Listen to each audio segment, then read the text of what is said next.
Hey there, crypto enthusiasts. Welcome to this step-by-step guide on how to transfer your Chainlink tokens from Robinhood to MetaMask in 2025. If you're looking to take more control over your digital assets or dive into decentralized finance, this tutorial is perfect for you. By the end, you'll have your Chainlink safely moved and ready for action. Let's jump right in. First things first, make sure you have Chainlink link in your Robinhood account. Open the app or website, go to your portfolio, and verify your balance.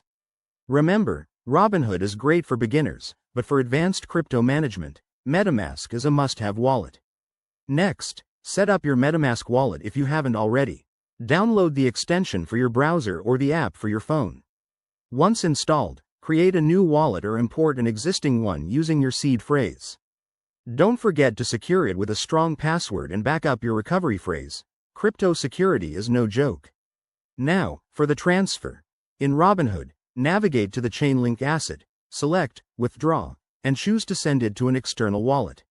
You'll need to enter your MetaMask wallet address.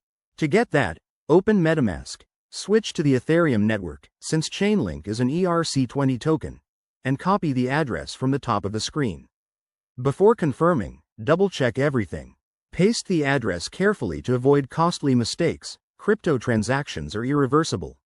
Also, be aware of any network fees, which might have changed by 2025, so keep an eye on gas prices if you're on Ethereum. Hit Withdraw on Robinhood, and wait for the transaction to process. This could take a few minutes to an hour, depending on network congestion.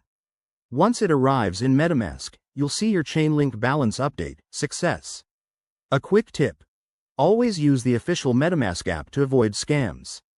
And if you're new to this, start with a small amount to test the waters. Thanks for watching. If this helped, give it a thumbs up and subscribe for more crypto tips. See you in the next video.